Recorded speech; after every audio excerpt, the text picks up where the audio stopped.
The cold wind cut across the open fields near Arracourt, France, on the morning of September 19th, 1944.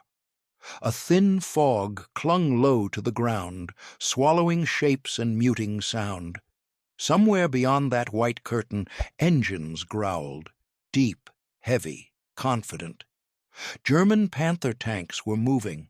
Their steel tracks crushed the wet earth as they advanced, believing nothing in front of them could stop what was coming. And then, hidden in that same fog— If you want more content like this, subscribe now and comment below. Lighter engines answered back. Faster, sharper, almost nervous. American tank destroyers were already waiting. You can almost feel the tension in that silence, like something about to snap. Because what the Germans didn't know was that the thin-skinned Hellcat, something they had laughed at, was about to turn their advance into chaos. Just days earlier, officers in the German 5th Panzer Army had reviewed reports about American armored units. They were confident, too confident. Their Panther tanks were among the most feared machines of the war, with thick frontal armor and a powerful 75mm KWK 42 gun capable of destroying most Allied tanks at long range. Compared to that, the American M18 Hellcat looked almost fragile. Its armor was thin, barely enough to stop small arms fire in some places. It was open-topped, exposing its crew to shrapnel and weather. German tank crews joked about it.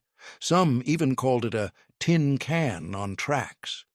But what those reports failed to capture was speed. And in war, speed changes everything. The M18 Hellcat was the fastest armored vehicle of World War II. It could reach speeds of up to 55 miles per hour on open ground. That was not just fast, it was shocking. Most tanks of the time struggled to go half that speed, but the Hellcat was never meant to fight like a traditional tank. It was designed as a hunter, a tank destroyer. Its job was simple: find enemy armor, strike fast, and disappear before the enemy could react. Its 76mm gun was powerful enough to penetrate the sides and rear of German tanks, even Panthers, but it required skill, timing, and nerve. Lieutenant Edwin Leiper of the U.S. 704th Tank Destroyer Battalion stood inside his Hellcat that morning, peering through the fog. His crew was quiet. Everyone knew what was coming. They had heard the reports. German armor was advancing in force. Panthers, maybe Tigers. It didn't matter. What mattered was that they were outnumbered and outgunned on paper. But this wasn't a fight on paper. This was real ground, real weather, and real decisions made in seconds. The Battle of Arracourt had begun just a few days earlier, on September 18th. It was part of a larger German counteroffensive aimed at slowing the rapid Allied advance across France. The Germans believed they could catch the Americans off guard, and in some ways, they did. But what they didn't expect was how quickly American units would adapt. The U.S. 4th Armored Division, under Major General John S. Wood, had already shown they could move fast and hit hard. And now, supported by tank destroyer units like the 704th and 603rd, they were about to prove something else. That speed and coordination could break even the strongest armor. The fog that morning was thick, almost blinding. Visibility dropped to less than 100 meters in some areas. For the German Panthers, this was a problem. Their strength was long-range firepower. They needed distance to use their guns effectively. But in this fog, they were moving almost blind. Their commanders had to rely on instinct and limited reports. They advanced in columns, believing the Americans would fall back under pressure. But the Americans didn't fall back. Lieutenant Leiper received word over the radio. German tanks were approaching from the northeast. He gave the order to move. The Hellcat's engine roared to life, and within seconds the vehicle surged forward. This was where the Hellcat came alive, not in static defense, but in motion. It darted across fields, weaving through hedgerows, using the terrain as cover. The crew knew they couldn't take a direct hit. One solid shot from a Panther's gun could destroy them instantly, but they also knew something else. If they could get close, if they could flank, they had a chance. Somewhere ahead, a German Panther crew was advancing cautiously. The commander, Oberleutnant Karl Brenner, scanned the fog through his periscope.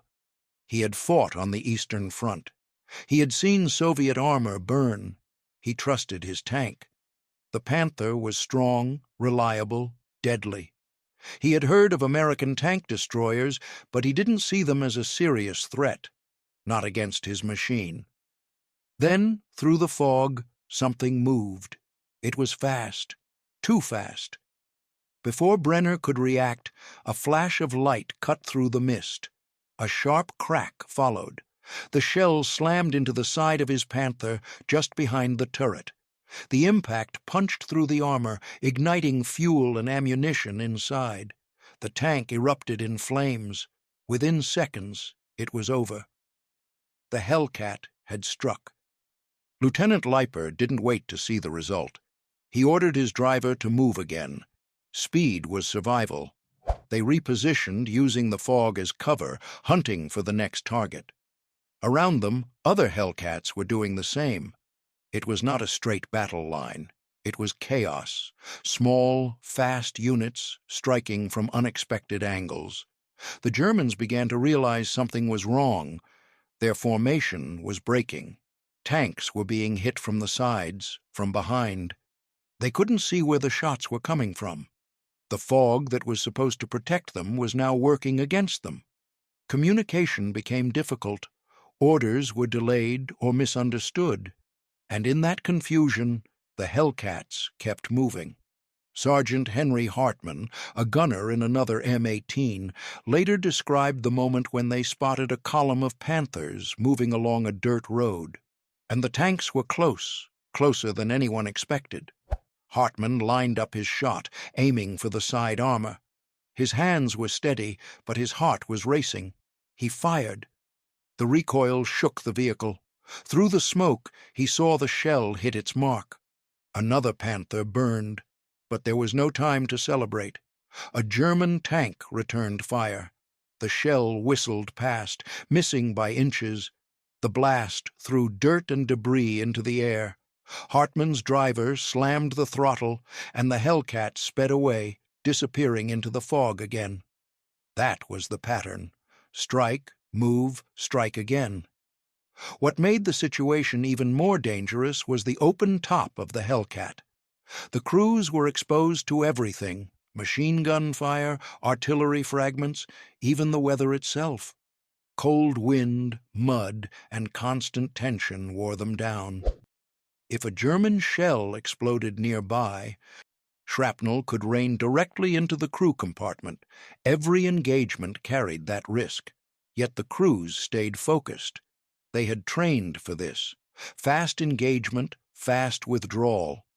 By midday, the battlefield had turned into a deadly maze. German Panthers were scattered, trying to regroup. American Hellcats were everywhere and nowhere at the same time. The speed of the M18 allowed them to choose when and where to fight. They avoided direct confrontation, instead picking off isolated targets. General Wood understood this advantage. He coordinated his forces carefully, using radio communication to direct units where they were needed most. Artillery support was called in when possible, adding to the confusion on the German side. It was not just a battle of machines, it was a battle of coordination and timing. The Germans had numbers and armor, but they lacked clear vision of the battlefield. The Americans had speed, communication, and initiative. As the day went on, the fog began to lift. Visibility improved. This should have favored the Germans. Their long-range guns could now be used effectively. But by this point, the damage was already done. Their formations were broken, their confidence shaken. Lieutenant Leiper's unit had already destroyed multiple enemy tanks. His crew was exhausted, but they kept going. Every movement had to be calculated. Every shot had to count. Ammunition was limited. Mistakes could not be afforded. In one engagement, Leiper spotted two Panthers moving together, covering each other. This was more dangerous. A coordinated enemy could respond quickly, but Leiper saw an opening. He ordered his driver to circle wide, using a small hill as cover. The Hellcat moved silently, staying low. When they reached a good position, the gunner aimed carefully. The first shot hit the rear of the lead Panther. It exploded instantly. The second tank turned its turret, trying to find the attacker. But the Hellcat had already moved. Another shot came from a different angle, another Hellcat joining the fight. The second Panther was hit before it could fire. This was teamwork. This was how the Hellcat was meant to be used. At the same time, units from the 603rd Tank Destroyer Battalion were engaging German armor near the villages of Lizy and Moncourt. Captain George L. Fisher led his Hellcats through narrow rural roads, using tree lines and terrain folds to stay hidden. His crews had learned quickly that staying still meant death. Movement was life. Every few minutes, they changed position, confusing the German gunners who were trying to track them. Some German commanders attempted to adapt. They began spreading out their formations, trying to avoid being flanked. But this only made coordination harder. Without tight formation, communication broke down even more. Individual tanks became isolated, and isolated tanks became targets. One Panther crew later reported seeing a Hellcat appear, fire, and disappear before they could even rotate their turret fully. The speed difference was overwhelming. The Panther's turret traverse, though powerful, could not keep up with targets that were constantly repositioning at such high speed. By the evening of September 19th, the German advance had stalled. Dozens of their tanks had been destroyed or disabled. The American losses were much lower than expected. The Hellcats had proven their worth, not by brute strength, but by speed, positioning, and coordination. But the battle did not end there. On September 20th and 21st, German forces launched additional attacks, hoping to regain momentum. The weather shifted again. Fog returned in patches. Rain made the ground heavier. Conditions were unpredictable. But by now, American crews understood the battlefield better. They knew where to position themselves. They knew how to use the terrain. Near the town of Juvisy, another engagement unfolded. Hellcats moved along a ridge, watching German armor advance below. Instead of rushing in, they waited. Patience was part of the strategy. When the Panthers exposed their sides while maneuvering through a narrow valley, the Hellcats opened fire. The first volley disabled multiple tanks. The rest tried to pull back, but the escape route was already covered. This was not luck. This was planning. German crews who survived the battle spoke differently afterward. The laughter about thin armor was gone. They had faced something they didn't fully understand at first. A fast, aggressive, unpredictable enemy that didn't fight by the usual rules. For the Hellcat crews, the psychological pressure was constant. Every mission could be their last. Unlike heavily armored tanks, they could not rely on protection. They relied on awareness, communication, and trust in each other. The driver had to react instantly. The gunner had to aim perfectly. The commander had to read the battlefield in seconds. Lieutenant Leiper and his men would go on to be recognized for their actions. Their ability to adapt, to stay calm under pressure, and to use their vehicle's strengths made the difference. They were not just drivers and gunners, they were hunters. If you step back and look at the bigger picture, Arracourt was one of the largest tank battles on the Western Front. And it showed something important. Technology alone does not decide a battle. The Panther was a superior tank in many ways, but it was used in conditions that reduced its advantages. The Hellcat, on the other hand, was used exactly as it was designed. You can almost imagine standing there after the battle, the fog gone, the fields scarred by tracks and explosions, burned-out tanks scattered across the land, some of them heavy Panthers, once feared, now silent, and among them the lighter tracks of the Hellcats, still moving, still searching. The lesson spread quickly among German units in the region. Reports began to change tone. American tank destroyers were no longer dismissed. They were now considered a serious threat, especially in low-visibility conditions. Orders were adjusted. Crews were warned to watch their flanks more carefully. But even with that awareness, the impact of those first encounters could not be undone. Because in war, the first shock often decides the outcome. The Germans had laughed at the Hellcat's thin armor. But on those cold mornings in September 1944, that same thin-skinned vehicle destroyed their columns, disrupted their plans, and forced them to rethink what they thought they knew about armored warfare. And for the crews inside those fast, lightly armored machines, it was never about what the enemy thought.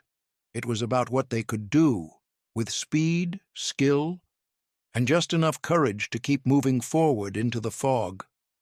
And even now, if you close your eyes, you can almost hear it, the distant rumble of engines, the sudden crack of a gun, and the sound of something fast moving just out of sight.